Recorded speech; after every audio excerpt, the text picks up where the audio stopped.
the quick and easy way to replace the wiper blades on a Tesla. First, put it in service mode and select wiper service mode, which then puts them up. Then, before you do anything else, place a towel under here so that you don't hurt your screen, and then remove by pressing this button.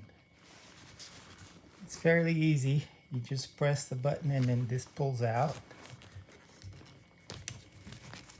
You're able to leave that here, and you have your old one, and replace the old one with the new one,